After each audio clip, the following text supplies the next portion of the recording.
Giver is a dystopian novel filled with elements of satire used to show the flaws of censorship in society. The main character, a boy named Jonas, finds the flaws in his society and tries to fix them. But after the book was published, many people challenged it and got it banned from certain libraries. Keep watching to find out why.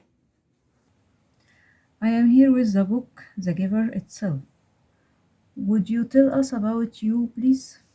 Yes, I'm a novel displaying a seemingly utopian world where there is no pain. In the story, we follow the main character, Jonas, who is given the ability to gain memories of all of the bad things that happened in the past. Opening his eyes to the cruel reality of the world, he finds out that some people have plans to end life of a baby named Gabriel, and he decides that he will do whatever he needs to save the baby. He leaves his community with Gabriel and is predicted/hinted that they die of starvation in the end. Wow, you are really interesting. Did you know that people have complained about you, challenged you, and even banned you? Yes, I did know that. And how do you feel about that? It's obviously a little saddening to know people don't like you, but I'm not really disappointed. With the almost incriminating satire that I have, some people are bound to be offended or upset. I am written exactly the way I am meant to be. What is that great to hear? And I love your confidence. Let's move on to segment 2, where we get to hear from the author. This is Lois Lowry, the renowned author of The Giver.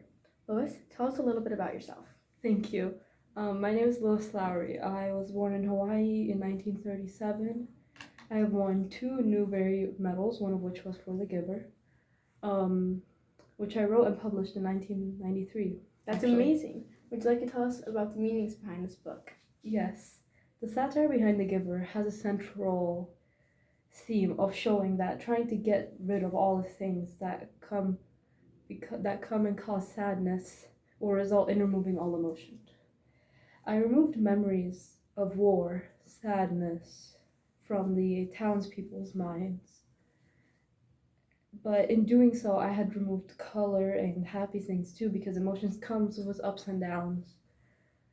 Trying to create a utopia always comes at a price. And in this case, the people lost an individual emotion. That's fascinating. Is there anything else you'd like to tell us about The Giver before we move on to why it was challenged? Sure, thank you.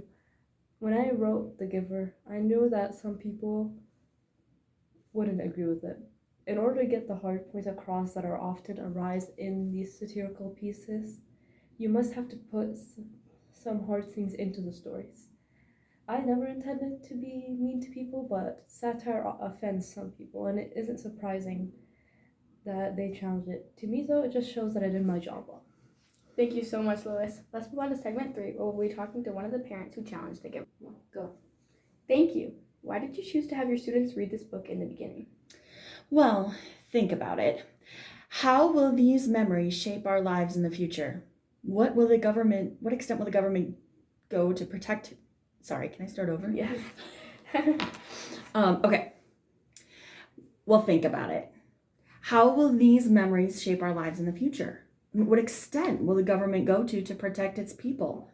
The Giver has multiple complex ideas and questions to it. It helps the students not only understand, but it also just has so many things that you can teach about. It helps them to learn responsibility and to interpret more information. What is so complex about the book? Why is the information deemed important? It's important to not forget your past, where you came from. It may relate to the real world, everything going wrong, war, dystopia, etc. It's all connected to each other in a way. But in The Giver, nobody has any memory of anything. They cannot comprehend bonds, war, their own feelings. They cannot even tell. So it gets to a point where you're such a dystopian state that you can't even tell what's going on around you. It gets difficult and tragic. Thank you so much for telling us why you fought for The Giver. Next up in segment 5, we'll be talking about how the ALA also helped to fight to keep the book in libraries. Greetings. You are Mr. Kizik from the American Library Association. Tell us a little bit about ALA. Well, we're a nonprofit organization and the most influential library association in the world. That's lovely. Can you tell us a little bit about your organization's opinion on the book The Giver by Lois Lowry? Well, while we don't have an official public opinion on the book itself, we believe it's a great book, enough that we gave it an award in 1994. This award was the Newbery Medal, in which we described the book as the, quote, most distinguished contribution to American literature for children. Have you heard of the controversy against the book, as well as the attempts to ban it for its mature and supposedly inappropriate topics? Yes, a few years back it was actually put into our list of the most banned and challenged books around when we started the list. And despite our understanding of concern against this book, we believe that it should not be banned. While there are many disturbing topics in this book, we believe that it is important for children to read books like this. Is that all for today? Yes, thank you for your time. It's been my pleasure. This begins segment 6. We have a local librarian who has housed this book here. Firstly, why have you fought so hard to keep this specific book in the library? What is the big issue? Thank you. We may or may not have a love for freedom. I believe every book should be in the library as long as it's helping the children learn in a way.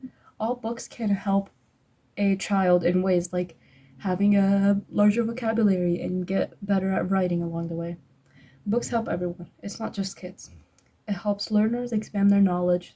The book, The Giver, it really focuses on the importance of memory, which is a very important job for the brain. Students are encouraged to question societal norms and consider different perspectives or ideas. How does it help us consider different perspectives?